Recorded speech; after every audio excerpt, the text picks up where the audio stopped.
Casey Anthony. So, some of y'all might be too young to remember. I remember this like it was yesterday. It was during the height of my childhood, and I was so invested in this case. So, for those of you that are unfamiliar with this foul individual, I'm trying so hard to keep my words clean here because there's so many things that I could call her. This is one of the most evil people I've ever seen. And I'm so serious. So if you're unfamiliar, back in 2008, Casey Anthony was a 22-year-old single mother from Orlando, Florida, and she was charged with first-degree murder of her 2-year-old daughter, Kaylee.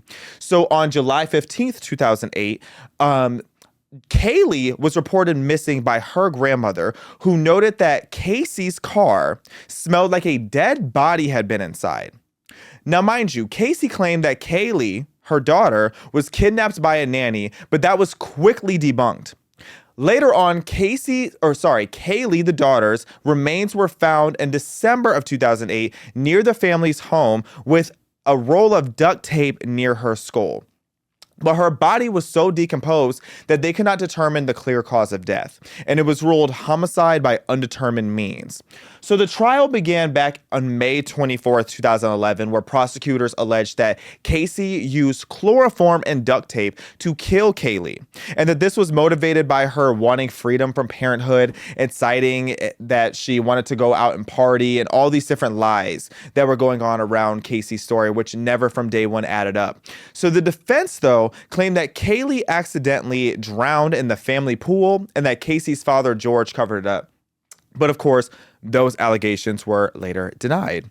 So after 33 days of testimony, the jury acquitted Casey of murder and aggravated child abuse and manslaughter on July 5th, 2011. And it was because they found insufficient evidence beyond reasonable doubt. So she was convicted instead of 4 misdemeanor counts of lying to police, serving a short sentence with serving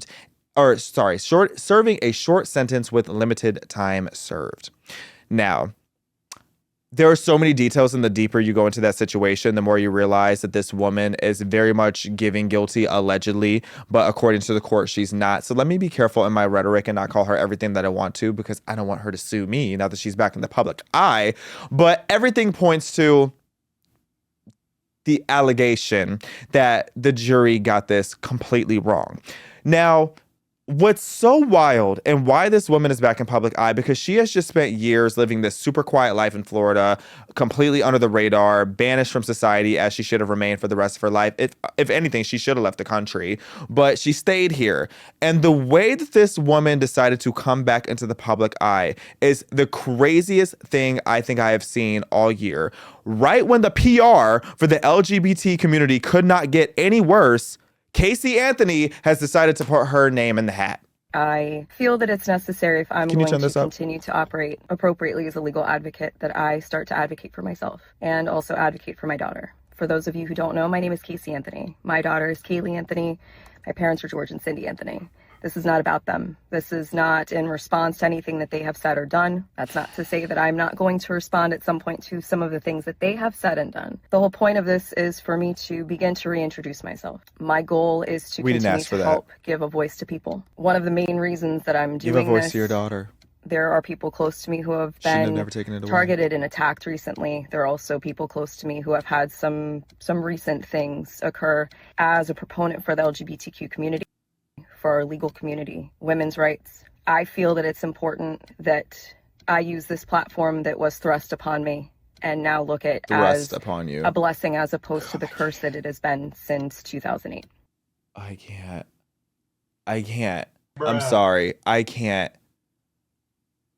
When all evidence points to you, and you still are such a narcissist that you really think that anybody views you as inspirational. You think that you're the person that people want to get legal advice and advocacy from. Are you deranged? Casey Anthony. Ho. You will never escape the horrors of what you allegedly did. And no matter what way you try to look at this, because first of all, when did she become a lesbian? You allegedly killed your baby and then went and became a lesbian and thought that was just going to clean everything up for you. Like, I do not get it. And how powerful is the umbrella of gay activism that you think that people are just going to overlook all of your allegations because you're now on the LGBT spectrum? You and everybody else at this point, it feels like, on the internet. Like, come on now. This is just disgusting. And there's people who are arguing that she deserves a second chance and that she deserves a chance to be, you know, back in the public eye and not have to hide in obscurity for the rest of her life. Do I really even need to say much more? Like, how repulsive is that? And even if, let's say, she's really just that delusional and has fully convinced herself that she is innocent, because which wouldn't even make sense, because why were you telling so many lies to the police? You really are that just tone deaf that you have decided to come forward and try to be this advocate. This is the grift of all grifts. This is one of the most repulsive grifts that I've seen in a long time. This is worse than Joy Reid and anything Joy Reid has done. This woman is a literal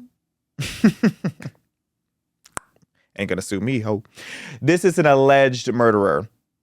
And at the very least, she's an unfit mother. And that I can say without saying allegedly. And I find this really, really disgusting. And anybody that is supporting Casey Anthony trying to come back into the public eye, I don't think that you've done your research. And I beseech you to do so before you ever share another video of hers on my timeline. I hope to never see this woman again.